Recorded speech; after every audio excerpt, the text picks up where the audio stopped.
The rain hammered Lagos like it wanted to break the city apart. In the middle of the storm, a black Mercedes screeched to a halt, its driver shouting, "Sir, there's someone in the road." Through the fogged windshield, Chike Okafor saw her. A woman drenched, trembling, clutching a cardboard sign that read, "Need money for medicine." Cars honked, water splashed her knees, yet she didn't move. Then lightning struck and her face flashed clear. It was Amara, his ex-wife. The woman who had disappeared 8 years ago, leaving only a note that said, "Forgive me." For a moment, the world went silent. The billionaire everyone feared couldn't even breathe. Why was she here begging in the rain? What happened after she vanished into the night? What began as a traffic stop will drag him into a storm of guilt, lies, and love buried alive. Before we begin, tell us in the comments where you're watching from and what time it is there. And if this story already pulls your heart, subscribe now because what's coming will leave you breathless. The rain fell harder, like the heavens were trying to wash the city clean of its secrets. Lagos traffic had frozen into chaos, horns blaring, tires hissing through puddles. Inside the black Mercedes, Chike Okafor sat motionless, his knuckles white against the leather seat. He'd faced boardrooms full of rivals, dealt with politicians, and stared down millions in contracts, but nothing had ever shaken him like the sight of the woman outside. Amara. The name echoed through his mind like a forgotten song. She was kneeling by the gutter, her clothes soaked through hair plastered to her face. A cardboard sign trembled in her hands, the ink running in the rain. "Please help. Need money for medicine." People passed her like she was invisible. A bus splashed muddy water across her legs. She didn't flinch. She just bowed her head lower, clutching the sign as if it were her last lifeline. "Sir, should I move the car?" Emeka's voice came from the driver's seat, hesitant. Chike didn't answer.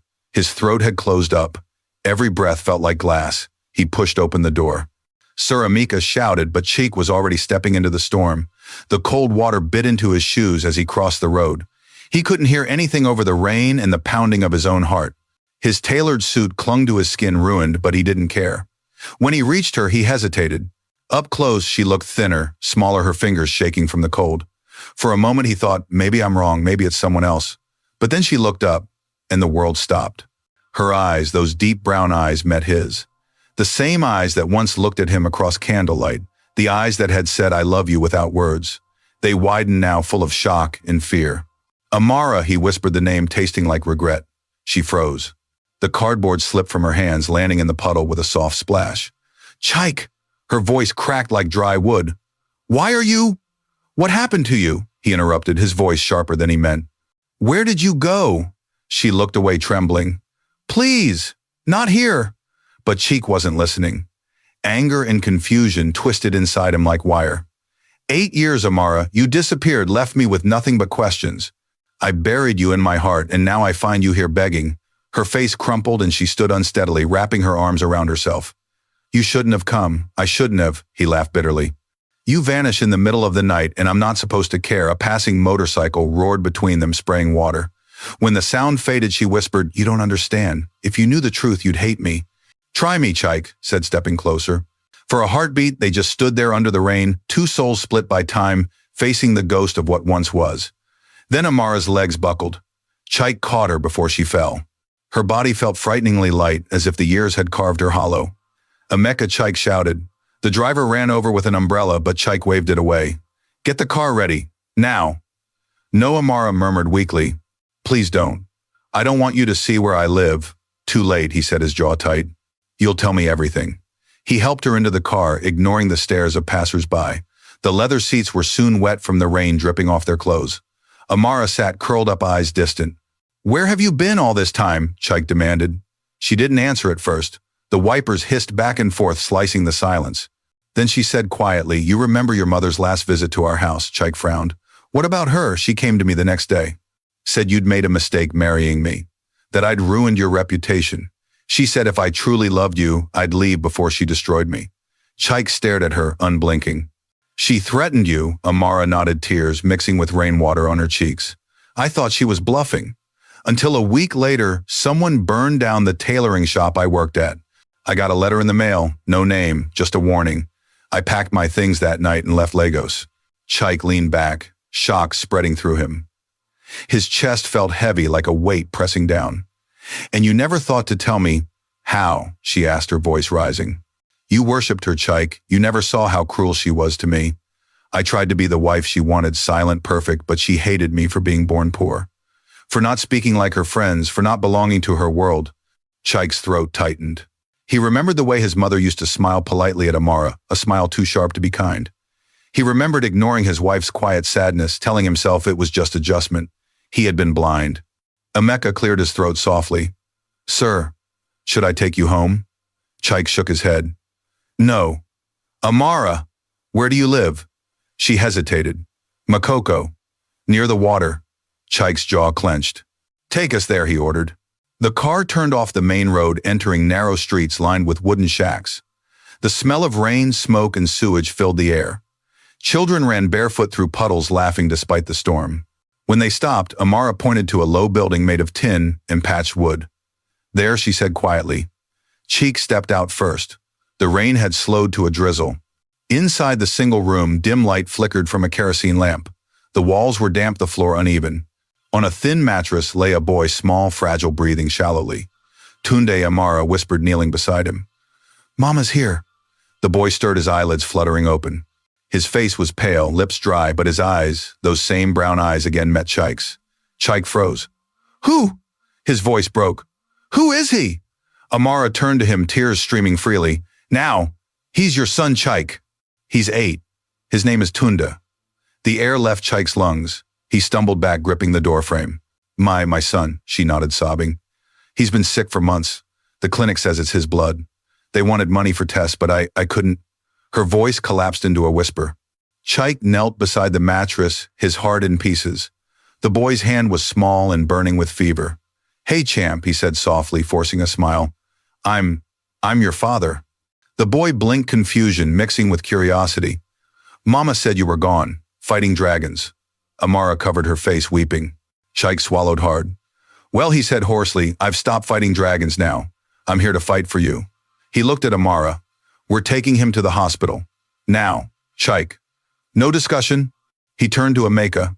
Call Street Luke's medical center. Tell them I'm coming with an emergency. Minutes later, they were back in the car. Chike held his son in his arms, the boy's breathing shallow against his chest. Each time the car hit a bump, he tightened his grip, whispering, Hold on, Tunde, just hold on. When they reached the hospital, nurses rushed to take the child inside. Chike followed them until the doors closed. Then he stopped, staring through the glass at his son's small body disappearing down the hall. Amara stood beside him, shaking. You shouldn't have come back for us, she murmured. Your world and mine, they can't mix. Chike turned to her, eyes burning. You're wrong. My world means nothing without you in it. For the first time, she met his gaze without fear. The rain outside slowed to a whisper, tapping softly against the glass. Somewhere in that sound, the city held its breath, because what started as a chance encounter had just awoken every ghost Legos had tried to bury. The hospital corridor smelled of antiseptic and rain-soaked air drifting in from the entrance. Chike stood still, watching through the glass panel as a team of nurses wheeled his unconscious son into the emergency ward. His heartbeat thudded in his ears, drowning out the chatter of footsteps, the ringing phones, the echoing orders. All he could see was that small, fragile boy, his son, disappearing behind swinging doors. Amara leaned against the wall, her soaked dress clinging to her thin frame. Her lips moved in a silent prayer. For a moment, Chike didn't know whether to comfort her or scream at her for keeping this secret. The words 8 years kept circling in his mind like a curse. 8 years of laughter he'd missed, 8 birthdays, 8 mornings without knowing his child existed. A nurse in blue scrubs hurried toward them. Sir, ma'am, are you the parents? Chike's voice cracked. Yes? I'm his father. What's wrong with him? We'll need to run full blood tests immediately. He's dehydrated and severely anemic, the nurse said quickly. Please wait here. She vanished through another door before either could ask more. Chike exhaled shakily. The silence between him and Amara grew thick. Finally, he turned. Why didn't you tell me about him? About Tunde. Amara lifted her head, eyes swollen. You wouldn't have believed me. Try me, Chike snapped. You think I wouldn't have wanted my own son? She clenched her hands together, voice trembling. I wanted to call. I wrote letters, burned them all. Every time I imagine your mother reading one hearing about the baby, I panicked. She promised to ruin me, Chike. She said she'd make sure no one in Lagos would give me work, that even the markets would close their doors if I stayed. I believed her. Chike pressed a hand against his temple. The image of his mother, Mama Okafor, came back sharply. Her gold bracelets glinting under chandelier, light, her words smooth like silk, but sharp as a knife. That woman can't destroy you anymore, he said quietly. Amara laughed bitterly. She already did. Before he could reply, a door opened. A young doctor stepped out, her white coat crisp against the dim light. Mr. and Mrs. Okafor. Chike straightened. Yes, I'm Dr. Adeza. Your son is stable for now, but his red blood cell count is dangerously low. We're running tests to confirm the cause, but he'll need a blood transfusion and medication. Without ongoing treatment, it could become life-threatening. Chike's chest tightened. Do whatever he needs. Money is not a problem. The doctor nodded. That's good to hear. But I should warn you, the treatment is long-term. It's not just today, I said. Chike's tone hardened, his old businessman instinct flaring. Money is not a problem. Amara shot him a glance, part gratitude, part fear. The doctor's eyes softened. He's a strong boy. You should see him soon. For now, let him rest. When the doctor left, Chike sat down on one of the plastic chairs. His wet clothes clung to his skin. The adrenaline was fading, replaced by exhaustion and guilt. Amara sat a few seats away, staring at the floor. The fluorescent lights above made her face look even paler. You shouldn't have come, she whispered. Chike turned sharply. You keep saying that? Why? Because she said, voice breaking, every time you show kindness, I remember what I lost. He stared at her for a long moment, the anger draining from his face.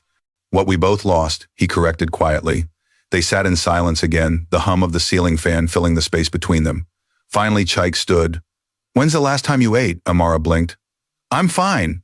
That's not what I asked. She hesitated, then muttered, yesterday morning, there was rice at the neighbor's. Chike shook his head, walked to the vending area, and returned with bottled water and 2 sandwiches. He placed one in her hand. Eat. I'm not hungry. He stared until she took a bite. When she swallowed, he asked softly, how long have you been living like this? Amara didn't answer right away. Since Makoko. I found work washing clothes sometimes, cooking for traders. When Tunde got sick, I sold everything. Then I begged. The words hit him like stones. He looked down at his shoes, mud from the slum still caked on them, a stain money couldn't wash away. After a long silence, Amara said quietly, you should go home, Chike. You don't belong in this world anymore. He looked at her sharply. That's where you're wrong. This is my world now. Wherever my son is, that's home. Her lips parted, but she said nothing. An hour passed before Dr. Adeza returned. He's awake. You can see him, but only one at a time. Amara stood immediately, but Chike's hand caught hers. Go first, he said gently. She nodded and walked through the door. Chike sat alone, elbows on his knees, staring at the tiled floor. His reflection shimmered faintly in the wet patches left by the rain.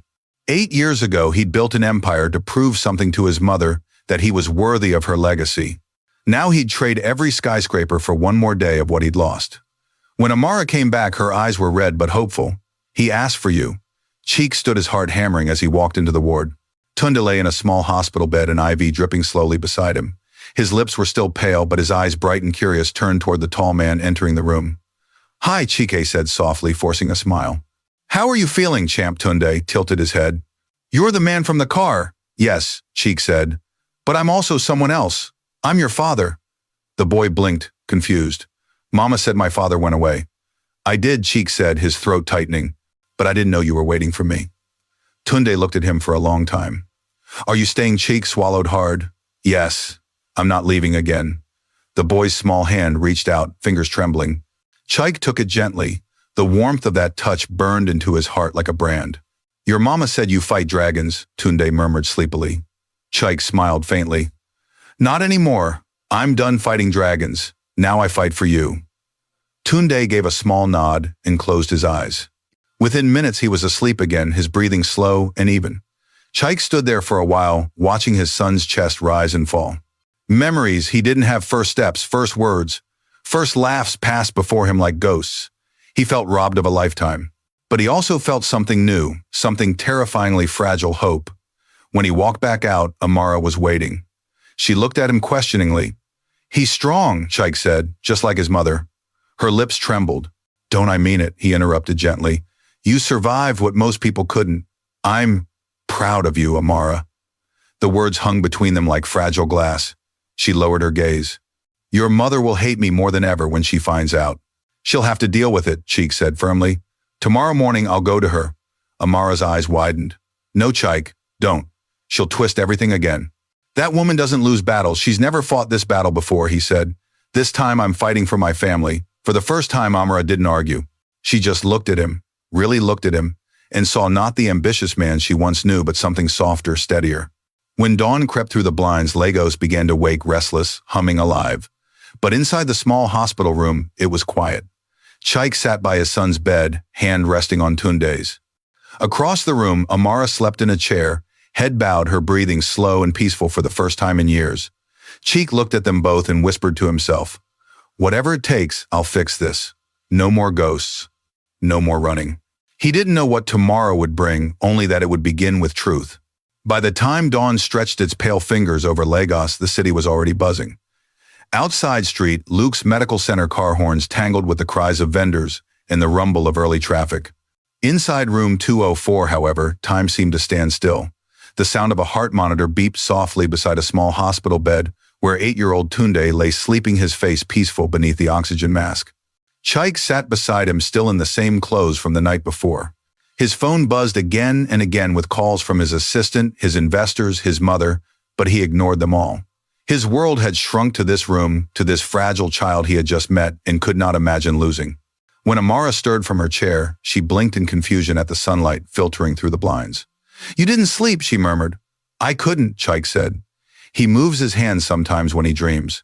It reminds me of how I used to sleep as a boy, restless." Amara smiled faintly, then looked away, afraid to let her heart hope. "He's a good child," she whispered. "Even when he was sick, he would tell me, 'Mama, don't cry. God will fix it.'" Chike looked at her. "And God sent me," he said quietly.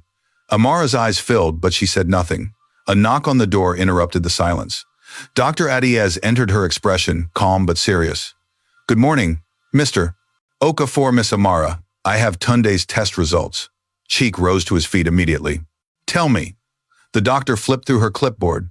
"His red blood cell count is extremely low, as we expected. It's a condition called acute anemia. It can be managed with medication, proper diet, and sometimes transfusions. But it will require consistency and money." "How much?" Chike asked, his voice steady. "The full treatment plan, hospital visits, medication follow-ups, perhaps 3 million every month." Chike didn't flinch. "He'll get it. Whatever it takes." Amara shook her head quickly. "Chike, no. I don't want your pity. I'll find a way." He turned sharply. "Pity, Amara? He's my son. You think this is charity? This is responsibility." The doctor cleared her throat delicately. "If you'd like, I can refer you to a child hematologist for long-term care. But right now he needs rest and nutrition.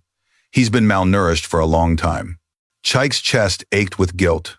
He nodded. "Do everything he needs, spare nothing." When the doctor left, Amara sank into her chair, tears sliding silently down her cheeks.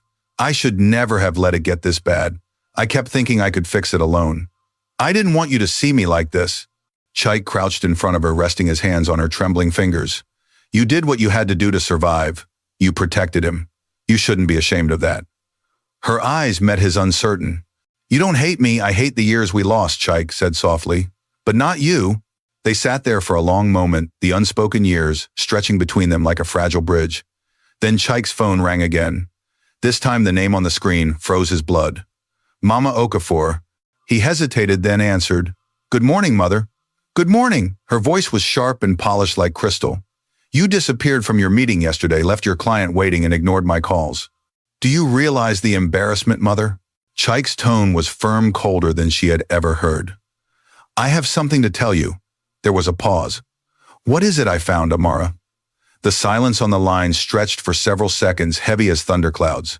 When his mother finally spoke, her voice had dropped to a whisper. "What did you say?" "She's in Lagos," Chike continued. "And I found her begging on the street, Mother. Begging. That woman—" "Stop," he snapped. "Not one insult. Not after what you did to her." Her voice trembled, but not with fear, with fury. "I did what any mother would do. She would have destroyed your future. You destroyed my life," Chike said, his voice shaking. "And worse, you stole 8 years from me. She was pregnant when she left, Mother. You threatened her until she ran." The line went quiet. "You have a grandson." Chike continued, his anger rising with each word. "His name is Tunde. He's 8. He's in the hospital right now, fighting for his life, because of what your pride did to him. Chike, please, I'll come to see you tomorrow. 10 a.m., you'll hear the rest in person." He hung up before she could reply. Amara had been listening. Her face was pale. You shouldn't have said that, she whispered. You've just lit a fire. Then let it burn, Chike replied. The truth has been buried too long. Later that morning, Chike left briefly to buy food. When he returned, Amara was sitting beside the bed brushing her son's hair with her fingers. The sight stopped him in the doorway. It was so simple, yet so achingly beautiful a scene he'd never known he'd been missing. I brought jollof rice, he said softly. Her eyes lit up for the first time. Jollof. From where he smiled faintly. From the same restaurant you used to love near a Jose Street. Amara blinked surprised. You still remember that? I remember everything he said. You used to complain their stew was too spicy, but you always finished it anyway. She laughed quietly, shaking her head. Some things don't change. They ate in silence, interrupted only by the rhythmic beeping of the machines. The warmth of the food seemed to melt some of the frost between them. After a while, Amara asked softly, what will you tell her tomorrow? The truth, Chike said simply. That I'm done choosing pride over love. That she'll either accept you and Tunde or lose me entirely. Amara's hand froze halfway to her mouth. You'd do that, cut your own mother off. She made her choice long ago, he replied. Now I'm making mine. Her eyes softened. People don't change easily, Chike. He looked at her, his gaze steady. Then maybe she'll have to learn the hard way. That night, the rain returned softer, now tapping against the hospital windows. Tunde was asleep, his small chest rising and falling under the white blanket. Amara dozed in the chair again, exhaustion drawing faint shadows under her eyes. Chike stood by the window, looking out at the city lights, reflecting in the puddles below. He thought of the man he'd been driven by ambition, obsessed with success, blind to everything else. For years, he'd mistaken control for strength. But now, staring at his son and the woman he'd loved and lost, he realized how weak he had truly been. He took a slow breath and whispered to the sleeping city, tomorrow, everything changes. Behind him, Amara stirred. You should rest, she murmured, half asleep. He turned, watching her in the dim glow. I will, but first I need to make a call. He stepped into the hallway and dialed his assistant. Cancel every meeting for the next 3 days. Tell them I'm dealing with a family emergency. Yes, sir. Should I inform Madame Okafor? No, he said. She'll find out soon enough. When he returned to the room, Amara was asleep, her head tilted against the wall. For the first time in years, peace brushed across her face. Chike pulled off his jacket and draped it over her shoulders. Then he sat beside his son, watching the boy dream. A small smile formed on Tunde's lips as he murmured something too soft to hear. Chike leaned closer. Daddy, the boy whispered in his sleep.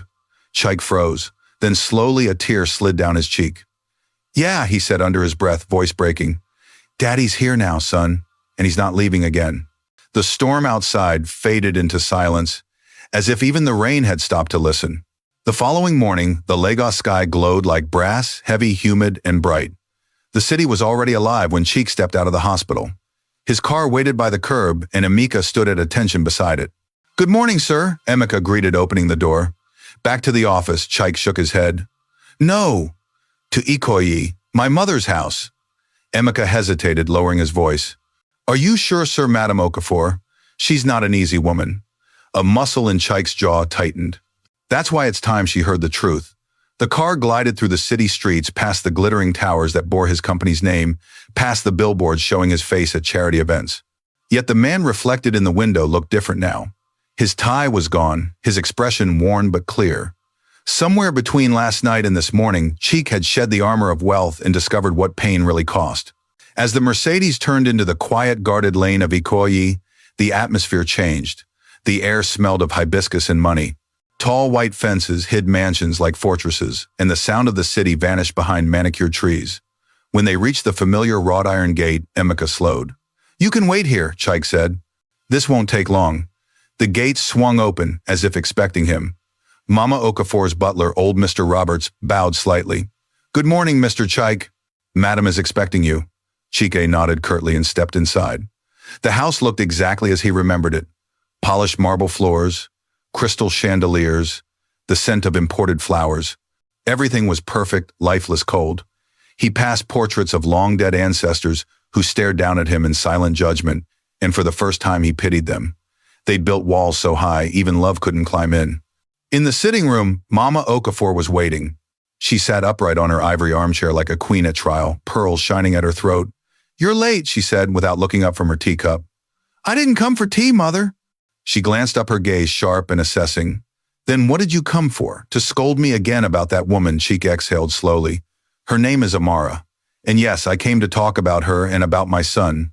The teacup clattered softly as she set it down. Son Tunde, he said. He's 8 years old. My son, your grandson. For a moment something flickered across her face, shock, disbelief, maybe guilt, but she quickly smoothed it away. Impossible. It's true, Chike said coldly. She left when she was pregnant. Because of you. Mama Okafor rose trembling slightly. I did what was best for you. That girl was a distraction. She would have ruined everything your father built. Chike's voice rose. She didn't ruin me. You did. You drove her out with your threats and your pride. You made her believe she was worthless, and while you were hosting charity galas, she was begging on the street for money to buy medicine for your grandson, Chike. His mother's voice cracked. Watch your tone. No, he said, stepping closer. You'll listen this time. For years he had feared her silence the way she could destroy someone without raising her voice. But now standing there he realized she was just a woman, brittle, lonely, and terrified of losing control. I found her 2 nights ago, he continued. She was kneeling in the rain holding a sign. I almost didn't recognize her. And when I did, I felt shame for what I let you do. Mama Okafor's lips tightened. You blame me for your weakness, I blame you for your cruelty, Chike said. You said she would embarrass our name. But tell me, mother, what name do we have now? The name of a family that abandons a sick child. Silence filled the room. Even the ticking clock seemed afraid to move. Finally, his mother sank back into her chair, pale and shaking. I didn't know about the child, she whispered. I thought she just wanted your money. I didn't know. Then you didn't care enough to ask, Chike replied. You were so afraid of losing control that you lost your son instead. Her eyes glistened, but her voice remained stubborn. And what do you want from me now? To fall on my knees, to beg her forgiveness? Chike stared at her. Yes, she gasped. You can't be serious, I am. She deserves that much. You deserve the truth. And when I walk out of this house today, you'll have a choice. Accept my family, Amara and Tunde, or lose me forever. His mother's hand trembled as she gripped the arm of her chair. You would cut me off. After everything I've done for you, he nodded slowly. Because love without respect isn't love. And I won't raise my son to believe that power is more important than people. Her eyes widened. For a moment she looked like she might collapse under the weight of his words. But then she straightened, defiant as ever. You'll regret this, Chike. You think that woman will make you happy. She'll drag you down again. He smiled sadly. She already saved me from becoming like you. Then he turned and walked toward the door. Chike, she called after him. Don't you dare walk away from me. He stopped but didn't turn around. Goodbye, mother. I hope one day you'll see the difference between pride and love. The heavy doors closed behind him with a final echoing click. Outside, Emeka looked up anxiously. Sir, drive, Chike said, his voice low but steady. Back to the hospital. At Street Luke's Amara was sitting beside Tunde's bed, folding a small paper bird from a piece of magazine. When Chike entered, she looked up startled. You came back quickly. He nodded, taking a seat beside her. It's done. What do you mean she knows? He said quietly. About you. About Tunde. About everything. Amara's eyes widened. What did she say? Exactly what I expected, Chike said. She tried to defend herself, then she broke. But whether she changes or not, that's her battle, not ours. Amara sighed, pressing the paper bird into her palm. You shouldn't have to fight for us, Chike. We've caused you enough pain. He turned to her, his voice soft but fierce. You haven't caused me pain, Amara. You've given me purpose. She blinked, unsure what to say. He reached out and gently took her hand. When this is over, when Tunde is strong again, I want to rebuild what we lost. I want you both in my life, not as charity but as family. Amara looked at him, her eyes shimmering. You still want me after everything, because of everything he said. You survived what broke me. You raised our son with nothing but courage. If that isn't love, I don't know what is. Tears spilled down her cheeks, and she didn't try to hide them. For the first time in years, she allowed herself to hope. That evening, as the sun sank behind the skyline, turning the city gold, Tunde woke. His voice was weak but cheerful. Mama, the birds came. What birds, baby? Amara asked gently. The ones Daddy said he'd send, he murmured. They're singing outside. Amara turned, and there, perched on the hospital window ledge, were 2 small yellow birds pecking softly at the glass. Chike smiled. Looks like they came to bless us. Amara pressed her hand to her mouth, overwhelmed. Maybe it's a sign. Maybe it's a promise, Chike said. He looked down at Tunde, whose small hand reached for his. The boy's grip was stronger now, the fever gone. In his son's eyes, Chike saw something he hadn't felt in years. Peace. Outside Lagos glowed under the setting sun, its chaos softened by distance. And inside that small hospital room, a family broken by pride and healed by love found its first moment of calm. But the story wasn't over yet. The storm that had started 8 years ago had one more ripple to make, one that would test forgiveness itself. That night, the hospital was quiet. The storm clouds had rolled back toward the Atlantic, leaving behind a faint, damp smell that lingered in the corridors. The nurses walked softly. Even the machines hummed with a lower rhythm. Amara sat near the window, her head resting against the glass, her eyes on the city lights. Chike had fallen asleep in the chair beside Tunde's bed, his hands still clasping his son's tiny fingers. It was the first time in 8 years that Amara had felt safe enough to close her eyes and breathe without fear. Yet sleep wouldn't come. Her mind was loud with memories of her wedding day, the first slap of rejection from her mother-in-law the night she left Lagos pregnant, and terrified the hunger that clawed at her ribs when her savings ran out, and the shame of begging in the street. All of it spun together like a storm she couldn't escape. Now Chike was back, kind, steady, fierce in his defense of her. But she couldn't silence the voice inside her whispering, what if it doesn't last? What if his mother poisons it again? She turned and watched him. Even asleep, he looked tense, his jaw tight, his brow furrowed. He had aged since she last saw him, more lines around his eyes, more gray at his temples, but he still carried the quiet strength she remembered. She wanted to reach out and touch his face to remind herself this wasn't a dream. Instead, she folded her arms and whispered a prayer. "Thank you," she murmured, "for giving my son his father." By morning, Tunde was sitting up in bed, cheerful and demanding breakfast. The color had returned to his cheeks and his eyes sparkled again. "Mama, can I have bread and Milo?" he asked, grinning. Amara laughed softly.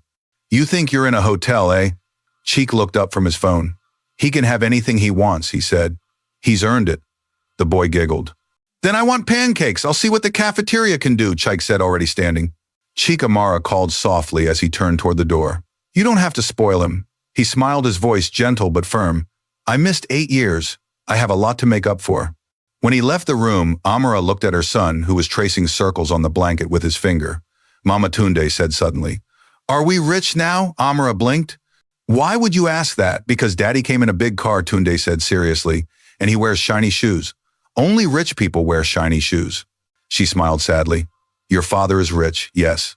But that doesn't mean we are. We just belong to him now." "Then we're rich in family," the boy said simply. Amara froze, overcome by the innocence in his words. "Yes, my love," she whispered, brushing his hair. "We're rich in family." Later that morning, Chike returned, carrying a tray, pancakes, eggs, even fruit juice. Tunde squealed with joy. "You're the best daddy ever," Chike chuckled, setting the tray down. "Careful, if you say that too much, your mama will get jealous." Amara gave him a mock glare. She might. She's the one who's been making sacrifices. They shared a brief, warm look, the kind that said more than words ever could. Dr. Adiez entered just then, smiling. "Good morning, my favorite patient." Tunde beamed. "Morning, Dr. Ada." She checked his vitals, nodded approvingly, then turned to Chike and Amara. "His progress is excellent. The medication is working faster than expected. If he keeps improving, we can start reducing the transfusions." Amara pressed her hands together. "Thank God. Keep him hydrated and rested," Dr. Adiez continued. "But there's something else we should discuss." Chike frowned. "What is it?" "The long-term costs," the doctor said gently. "Medication, nutrition, follow-ups, they'll be expensive. I want to ensure you're prepared." "I'll handle it," Chike said immediately. "I've already instructed my accountant to create a medical trust for him." "Doctor?" Adeze blinked, clearly impressed. "That's extraordinary, Mr. Okafor. Most fathers don't go that far." Chike smiled faintly. "Most fathers don't get a second chance." After she left, Amara turned to him. "You're doing too much." He looked at her with quiet resolve. "No, I'm doing what I should have done from the beginning." By midday, Lagos sunlight poured through the hospital window, golden and hot. Tunde had fallen asleep again, full and content, one arm curled around his stuffed lion. Chike and Amara sat side by side in the narrow space by the bed. For the first time, there was no anger between them, only the heavy silence of two people who had survived too much. "Do you remember our first apartment?" Amara asked suddenly. Chike smiled. "The one in Yaba, of course. The ceiling leaked and the power went out every night. You used to say it was romantic," she teased. It was, he said. You made everything feel like home. Her laughter faded. And then your mother came to visit. The memory settled between them, sharp and painful. Amara looked down at her hands. The day she told me I was ruining your life, I almost believed her. Chike turned to her, his voice low. Don't ever believe that again. You were the best thing that ever happened to me. She met his eyes, startled. You really mean that? Yes, he said simply. I was blind, Amara. My mother made me think love was weakness. But you taught me that love is strength. Her throat tightened. If that's true, then promise me something. Anything. When you face her again, don't let your anger destroy you. Promise me you'll listen even if she doesn't deserve it. Chike hesitated. You're asking for mercy for the woman who destroyed us. I'm asking for peace, Amara said softly. For Tunde, for us, for you. He nodded slowly, the tension in his shoulders easing. I promise. She smiled faintly. Good, because I can't survive another war. They sat quietly for a while, the only sound the rhythmic hum of the machines. Then Chike spoke again, his voice thoughtful. When Tunde is discharged, I want you both to come home with me. Amara's eyes widened. Your house. He nodded.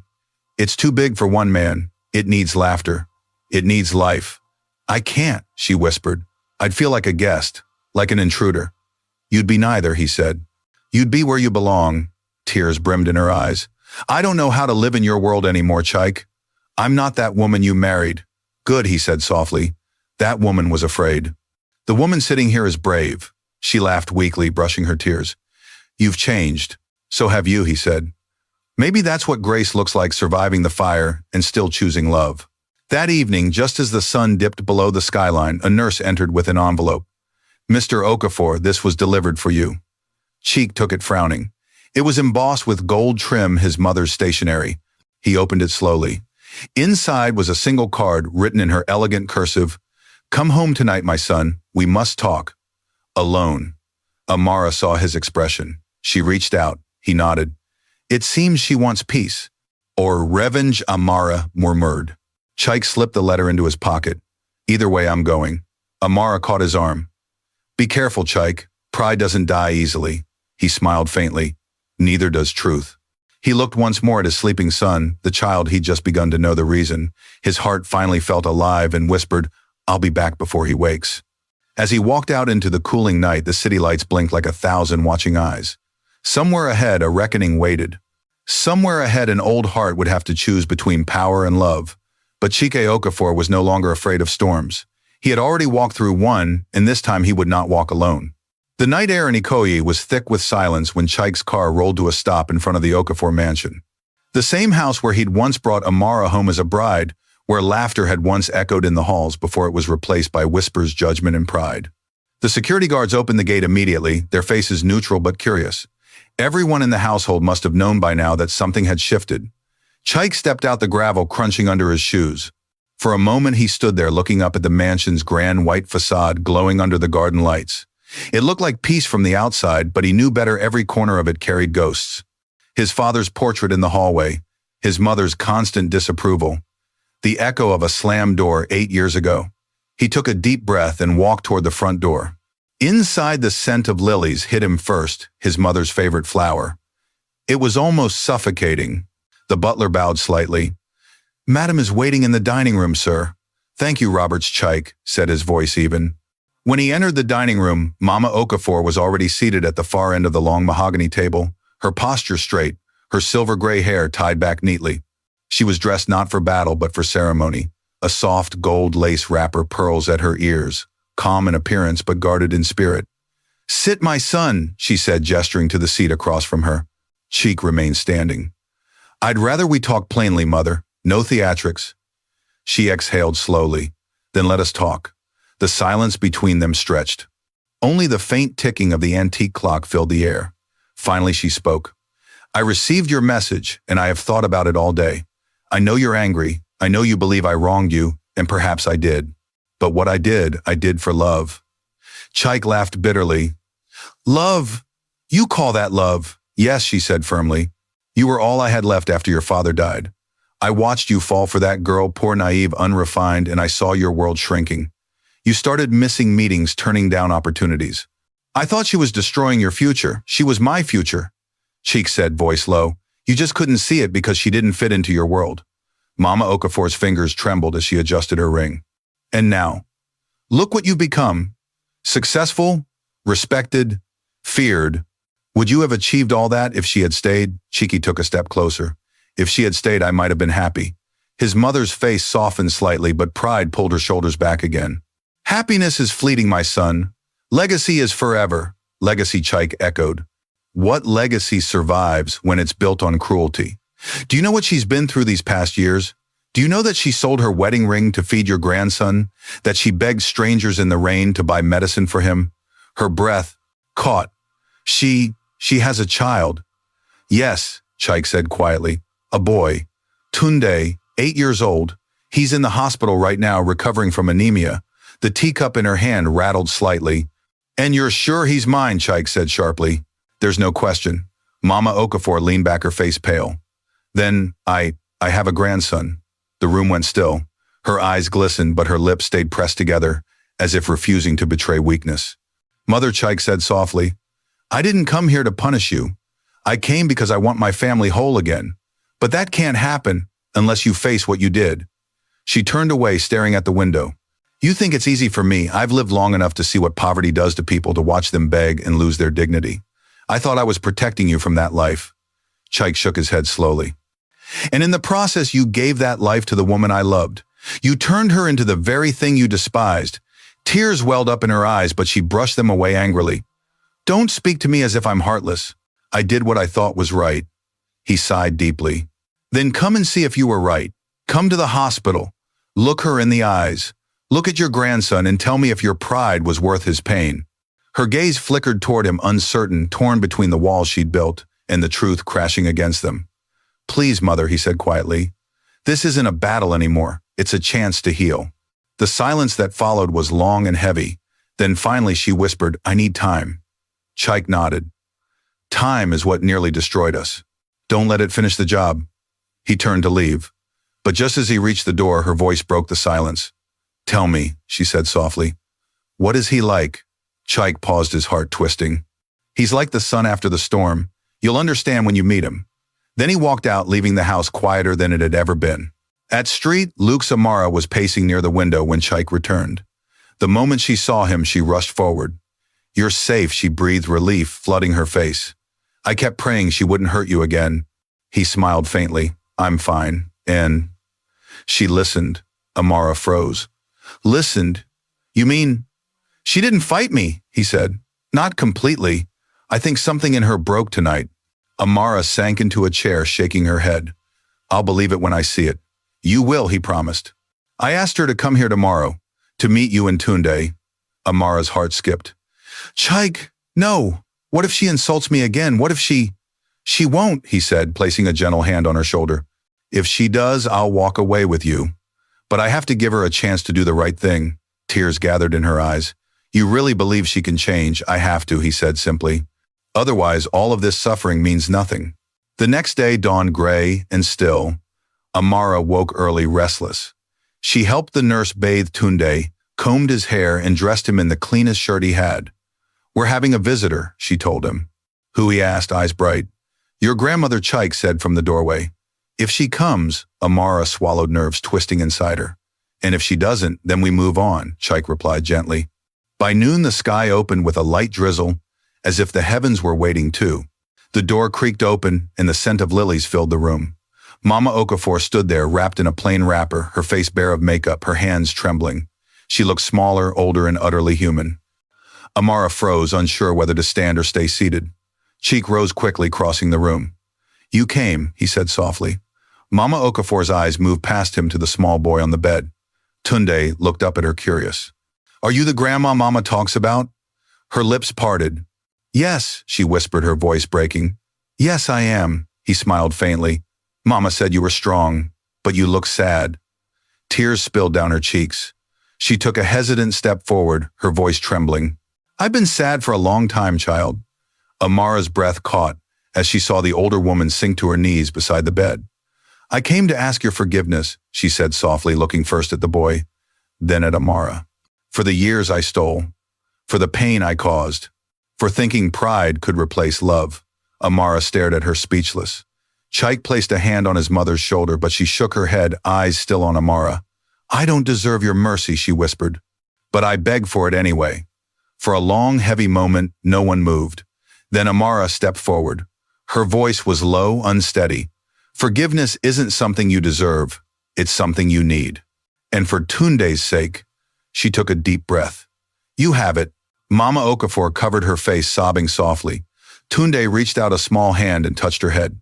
It's okay, Grandma, he said. You can sit with us. The old woman looked up at him, through tears, a shaky smile breaking through. You sound just like your father, she whispered.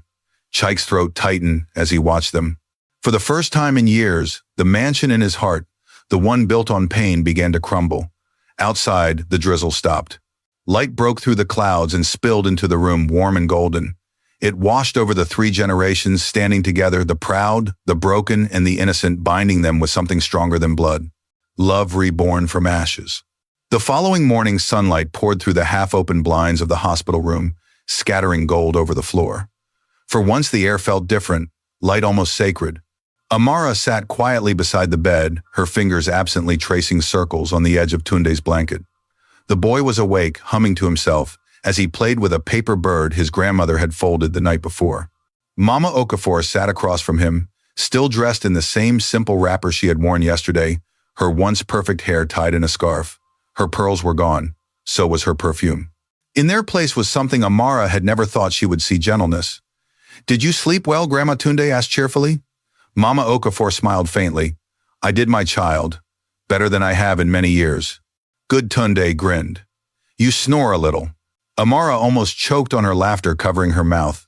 The older woman's eyes widened, then surprisingly she laughed too, a soft, awkward sound that made everyone pause.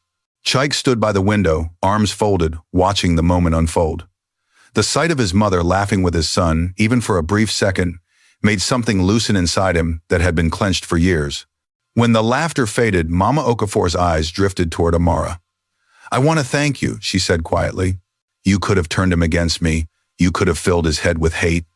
But you didn't. Amara looked down. I wanted him to know the truth, but I didn't want him to inherit bitterness. I've carried enough of that for all of us. There was a long silence. Then Mama Okafor rose slowly and walked toward her. You are stronger than I ever was, she admitted. And I see now why he chose you. Amara blinked, unsure if she had heard right. What did you say? I said I was wrong, the older woman replied softly. I built walls to protect what I thought mattered. But pride doesn't build, it breaks. Tears filled Amara's eyes. You don't have to say this. Yes, I do. Mama Okafor took her hand, her voice trembling. I can't change the years I stole from you. But if you'll allow me, I want to help you heal the ones ahead. The words hung in the air like a fragile blessing. Later that day, Chike stepped out into the hospital courtyard to make arrangements for Tunde's discharge. The sun was high, the sky a brilliant blue. When he returned, he found his mother sitting by Tunde's bed, telling the boy a story about his grandfather, how he had once built a house with his bare hands, and how every brick had a meaning. And that's how your grandfather learned patience, she said softly. Tunde nodded solemnly. So patience is like building, yes, she replied, brick by brick. Chike stood in the doorway listening. The 2 people he loved most, his mother and his son, were speaking the same language for the first time. It felt like the city outside had gone silent just to witness it. When their eyes met, Mama Okafor smiled faintly at her son. He's bright, like you were at his age. Chike walked closer, pulling a chair beside her. He's got his mother's heart, he said. That's what makes him whole. She nodded slowly, her expression unreadable. Then after a long pause, she said, I want to do something. What's that? I want to move him and Amara out of that slum, she said firmly. And if you'll allow it, I'll come too. I don't want this family scattered anymore. Chike looked at her stunned. For a moment, he thought he might have misheard her. His mother, so proud, so rigid, was asking to live under the same roof as the woman she once despised. Are you sure? He asked carefully. She smiled faintly. I've lived alone in that mansion for too long. A house is only grand when there's laughter inside. I think it's time for some noise. Amara had been listening quietly from the corner. You don't have to do that, madam. We'll be fine where we are. But Mama Okafor shook her head gently. Please don't call me madam. Call me Mama. It's the least I can earn.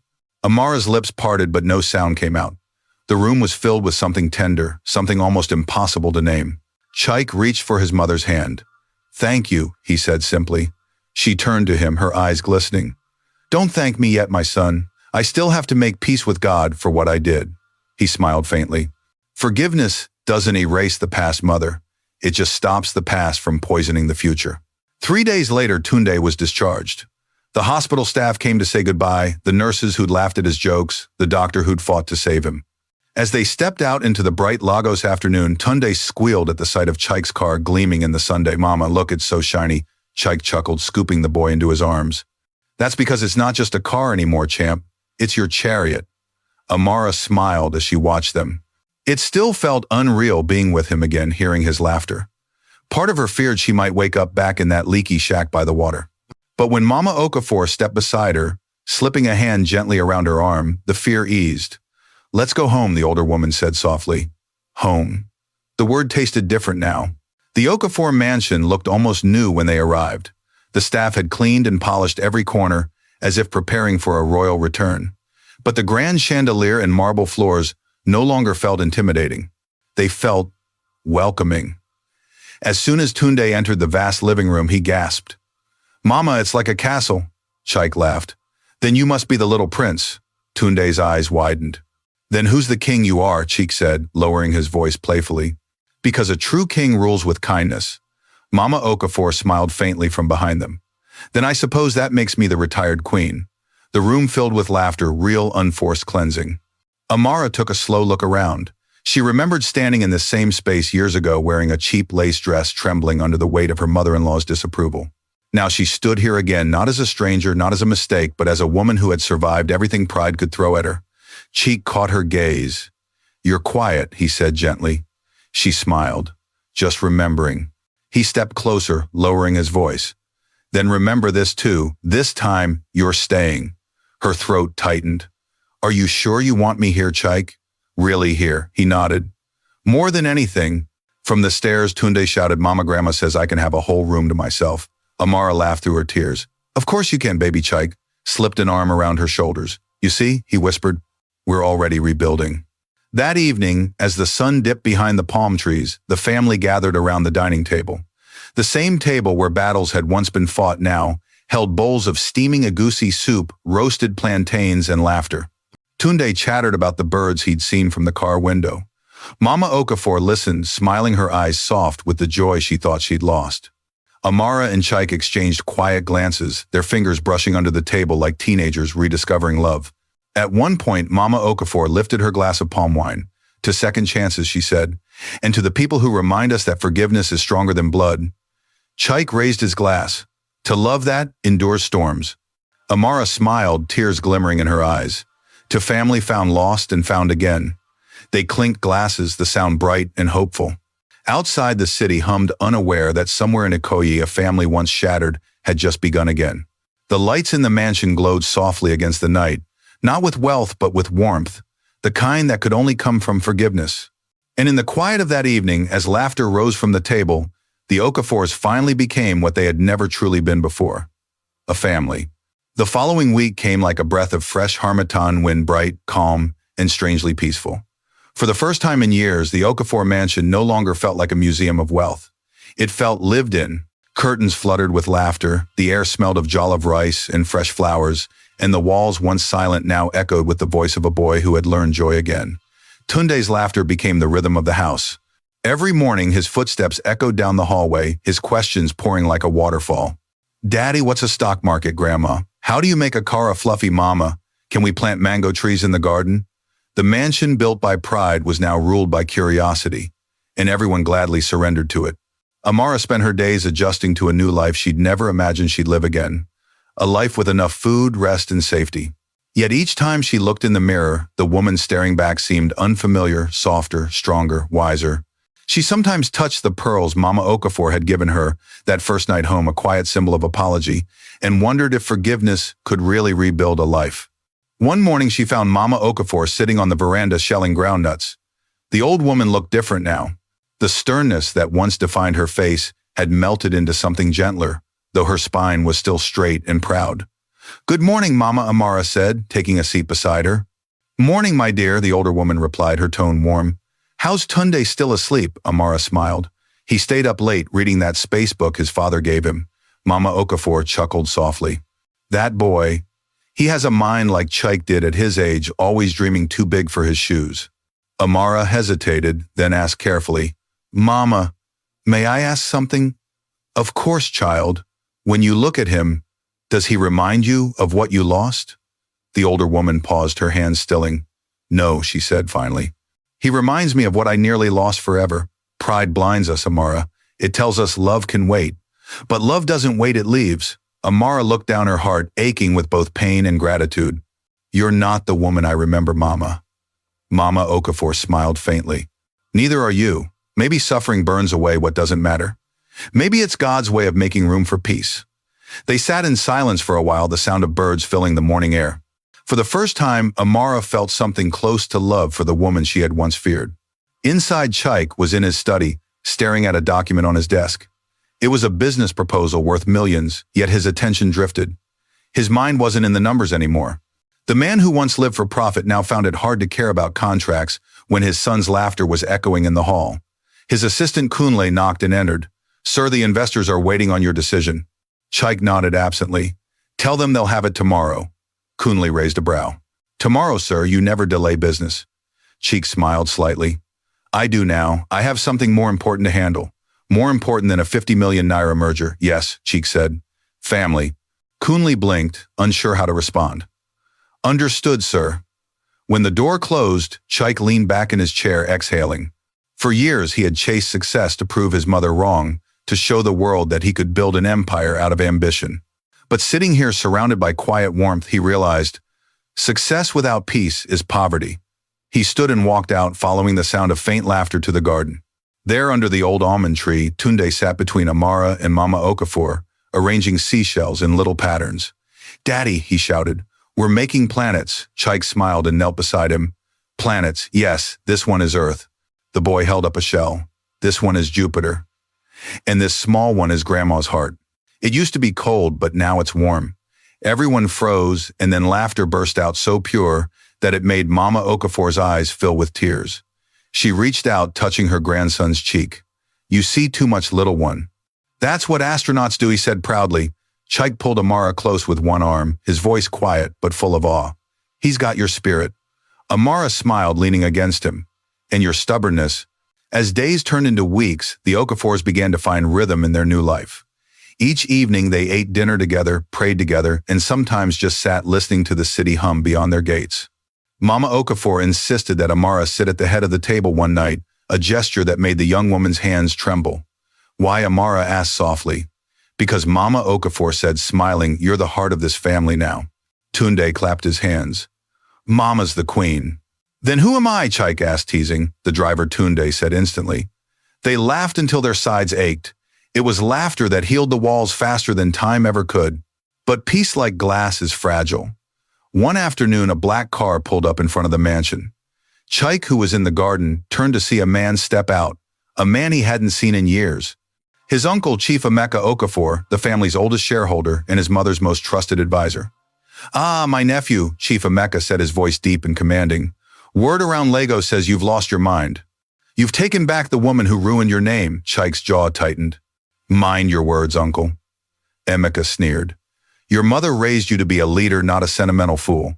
Now you bring a street beggar into the Okafor mansion. Have you forgotten who we are? Before Chike could reply, a voice came from the doorway. Enough, Emeka. They both turned. Mama Okafor stood there, firm her expression, calm but sharp as glass. Elizabeth Emeka said, trying to sound casual. I came to reason with you. You came to shame my son, she interrupted.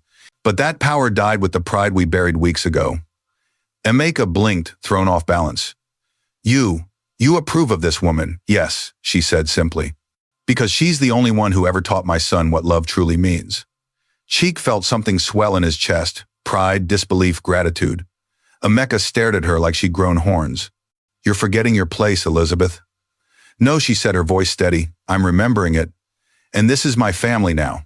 Amara appeared behind her, holding Tunde's hand. The boy's eyes were wide, sensing the tension.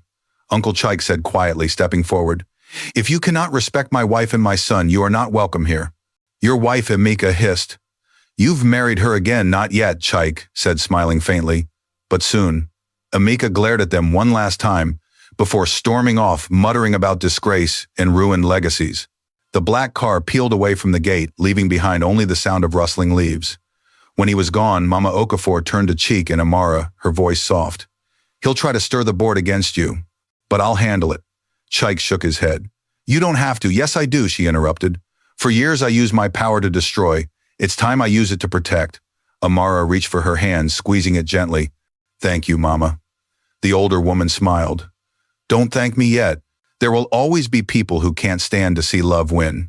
Chike glanced at his family, his mother, his wife, his son, and felt the truth settle deep in his bones. "They can't stop love," he said quietly. "Not this time."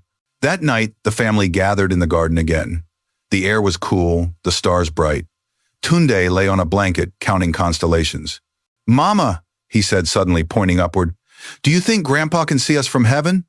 Amara smiled softly. "Yes, baby, I think he can." "And what do you think he's saying?" Chike looked up at the stars. "He's saying he's proud of us, because we finally built something he never could, a family that knows how to forgive." Mama Okafor nodded, slowly, tears shimmering in her eyes. "And that my son is the greatest inheritance of all."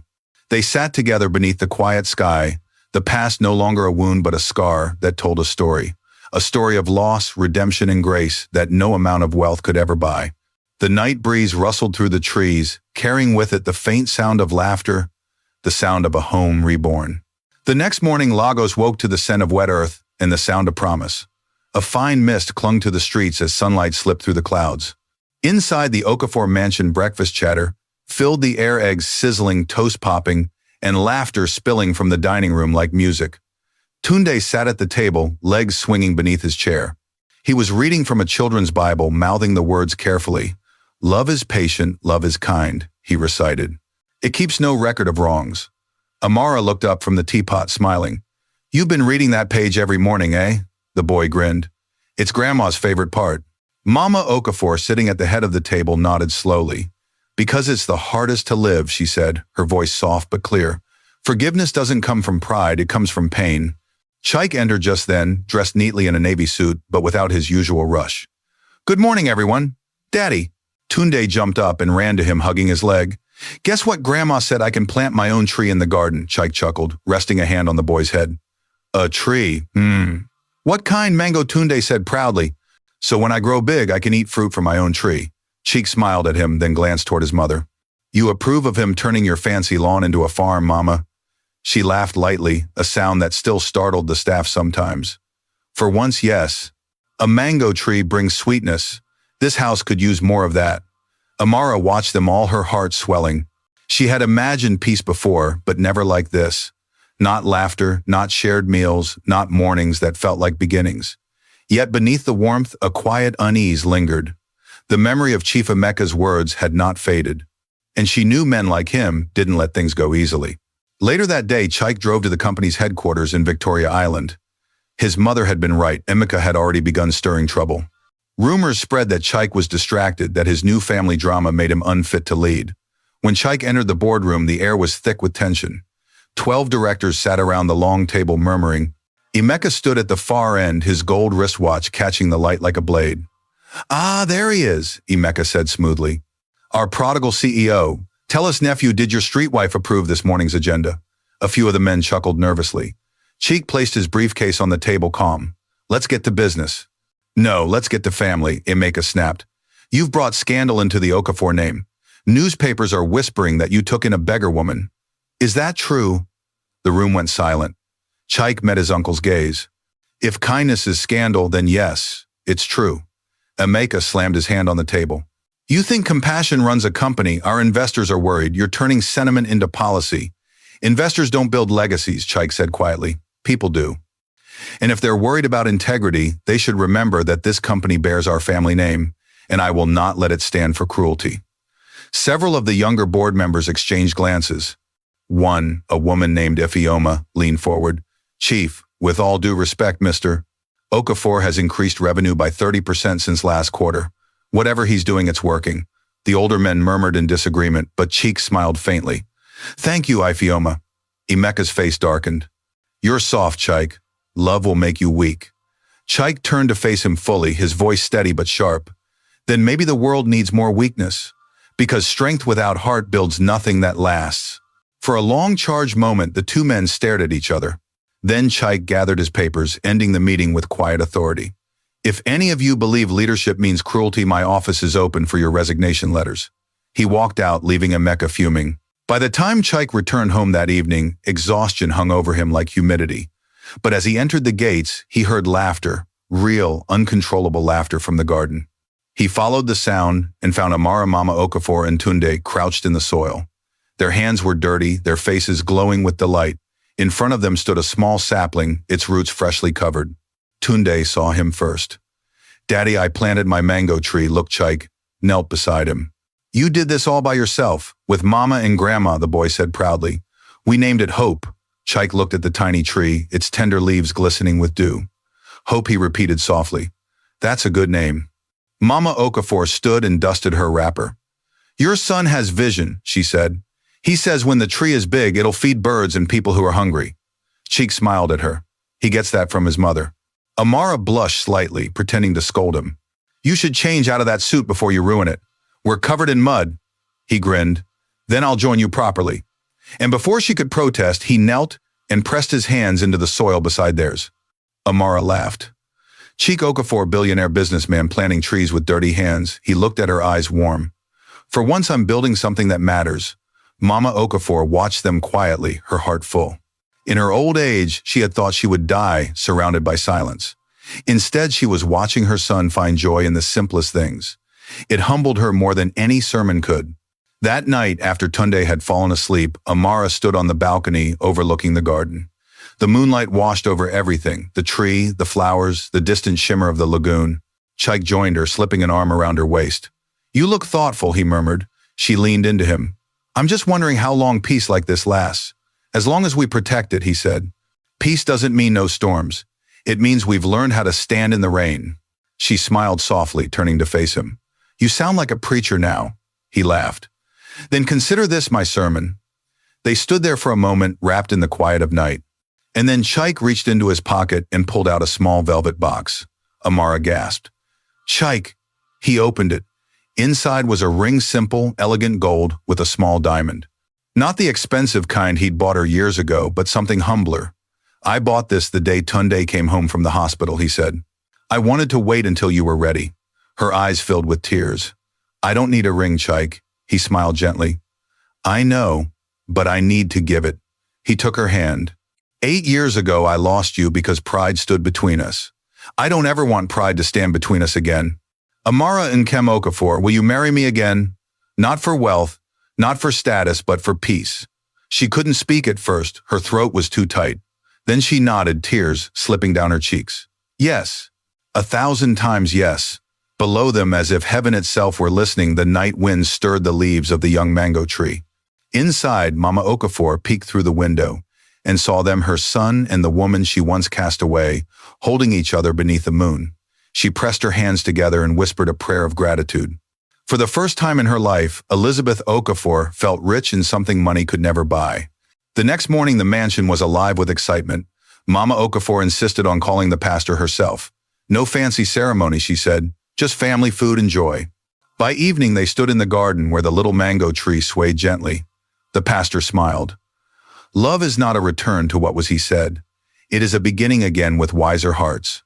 As he pronounced them, husband and wife, once more Tunde jumped into their arms, shouting, "Now we're really a family." Laughter filled the air. Even the servants clapped, their eyes shining. And when Amara looked up, she saw the sky breaking open into a soft drizzle, not a storm, just a tender rain, as if the city itself was blessing them. Chike squeezed her hand. "Looks like the heavens are celebrating too." She smiled through her tears. "Then let it rain, my love. We've learned how to stand in it." The rain fell gentle and cleansing over the Okafor mansion, over the boy who had brought light back into their lives, over a mother redeemed, and over two hearts that had finally found their way home. The rain that blessed their garden wedding had stopped by midnight, but the fragrance of wet soil lingered well into the next morning. Sunlight dripped through the leaves of the young mango tree, scattering gold across the veranda where Amara stood, her bare feet damp from the dew. She wrapped her arms around herself and breathed deeply, listening to the distant hum of Lagos, waking up the honk of buses, the call of hawkers, the song of a city always reborn after the rain. Behind her came the sound of soft footsteps. "Can't sleep," Chike's voice was low and rough from the early hour. She turned smiling. "I could ask you the same." He grinned, slipping his arms around her waist. "I keep thinking it's all a dream. You, Tunde, even my mother laughing in the kitchen. I'm half afraid I'll wake up and find it gone." Amara leaned against his chest, feeling the warmth of him, the steady thump of his heart. "Then don't wake up," she murmured. They stood in silence for a while, watching the sun climb higher. The mango sapling swayed in the morning breeze, droplets of water sparkling like tiny jewels on its leaves. "She's really changed, you know," Amara said softly. "Your mother?" Chike nodded. "I never thought I'd see it. Yesterday she scolded me for not helping her wash the dishes." Amara laughed. "Good. Someone has to keep you humble." "I have two people for that," he said, smiling down at her. "You and Tunde." Just then, as if summoned, Tunde's voice echoed from inside the house. "Mama, Daddy, Grandma says breakfast is ready," but she burned the plantains again. They both burst into laughter. "Come on," Chike said, taking her hand. "Before she blames it on me." The kitchen was filled with the warm chaos of family. The smell of fried eggs and overdone plantains mingled with laughter. Mama Okafor stood by the stove, fanning the air with a towel, muttering to herself. "I told the girl to lower the fire, but she has ears like coconut shells." Tunde was sitting on the counter, giggling uncontrollably. "Grandma, you burned them because you were dancing." "I was not dancing," she said, mock indignant. "Yes, you were," he shouted. "You were singing that old song, the one about love and rain." Amara leaned against the doorway, watching them with amusement. "Mama, he caught you." Mama Okafor turned, wagging her spoon. "Don't join him. I was only keeping rhythm." Chike walked in, smirking. Whatever it was, it smells like rhythm and smoke. The older woman threw a dish rag at him, laughing. "Go sit down, Joker. Breakfast will be ready in 5 minutes." It was a simple thing, a family sharing a meal, but for Chike it felt like a miracle. The emptiness that had haunted this house for years was gone, replaced by warmth, conversation, and the sound of life. When they finally sat at the table, Tunde bowed his head to pray. "Thank you, God," he said solemnly, "for Grandma's plantains that are burnt but still taste sweet, for Mama's heart that never gives up, and for Daddy's hands that know how to hold us. Amen." No one spoke for a moment. Then Amara reached out and ruffled his hair. "That's the best prayer I've ever heard." Chike smiled, blinking away the sting in his eyes. "Amen indeed." Later that afternoon, the family gathered in the garden. Tunde had insisted they celebrate the first day of being a real family. He'd made paper crowns for everyone, crooked, colorful, and full of glitter. "Grandma, yours," says Queen of Peace, he announced proudly. Mama Okafor smiled, adjusting her crown. "A fitting title after all I've caused." "And Mama's," says Queen of Love, Tunde added. Amara shook her head, laughing.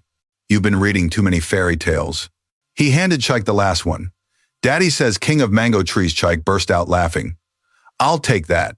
Then Tunde placed his own small crown on his head. It read Prince of Hope.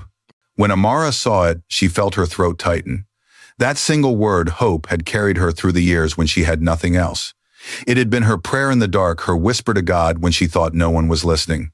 Chike knelt beside their son. "And what's the prince's first decree?" Tunde grinned. "That everyone must eat ice cream for dinner." They all laughed, and for a brief moment the garden felt like another world, one untouched by fear or loss. As the evening drew in, Chike found his mother sitting alone beneath the mango tree. The golden light of sunset bathed her face, softening the lines of age. "You're quiet," he said, settling beside her. "I was thinking," she replied. "About your father." Chike looked at her, surprised. She rarely spoke of him. "He built this house for pride," she continued. "I helped him fill it with rules. We thought we were building a kingdom, but kingdoms built on fear always fall." She looked up at the young tree swaying in the breeze. "You and Amara, you're building something better." He followed her gaze. "Something smaller," he said quietly, "but stronger." She smiled faintly. "That's how love grows. Not in noise, but in roots." A pause hung between them, filled with the soft chirping of crickets. Then she said, "I'm proud of you, my son." It was the first time she had ever said it aloud. Chike's breath caught. "Thank you, Mama." She reached over and took his hand. "Don't thank me. Just promise me one thing: never let this family forget what it cost to find peace." He nodded. "I promise." Night fell gently over the mansion. Inside, Tunde was asleep, his paper crown still askew on his pillow. Amara and Chike stood by the window, watching the garden glow under the moonlight. "Do you ever think about the old days?" she asked softly. "Every day," he admitted, but not with regret. "Those years taught me what really matters." She smiled faintly. "What matters?"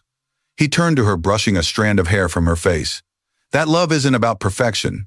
It's about staying when everything else tells you to leave. She looked up at him, eyes shimmering. You stayed, so did you. He kissed her gently. Outside, the mango leaves rustled as if applauding. The months that followed were kind to the Okafors. Tunde's health grew stronger. The company flourished under Chike's new leadership, one rooted in compassion rather than competition. Amara reopened her tailoring shop, this time on the mansion grounds, where she employed widows and young girls who needed second chances. Mama Okafor started a charity foundation for single mothers, naming it the House of Grace. She said it was penance, but to everyone else it was redemption. And in the middle of the garden, the mango tree thrived. By the next rainy season, it had grown taller than Tunde, its branches heavy with small green fruit. Whenever guests came to visit, the boy would stand proudly beside it and say, "This is my tree, it grew because we stopped fighting." No one ever corrected him, because in truth, he wasn't wrong. One evening, as thunder rolled softly in the distance, Amara sat at her sewing machine by the window, humming an old tune. Chike was reading nearby, glasses perched on his nose. Tunde ran in from the rain, barefoot and laughing. "Mama, Daddy, the mango tree has flowers." They both rushed outside, standing in the drizzle with him. And there it was, tiny white blossoms spreading along the branches, delicate and new. Chike looked at Amara and whispered, "It's beginning again." She smiled through the rain. Everything that grows starts from something broken.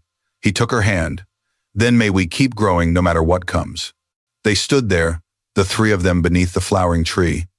A family reborn not from perfection, but from forgiveness. The house behind them glowed with light, the city beyond hummed with life, and the rain, gentle and endless, carried away the last traces of sorrow. For the first time, there were no ghosts left to silence. Only laughter. Only love. Only the quiet, enduring truth of second chances.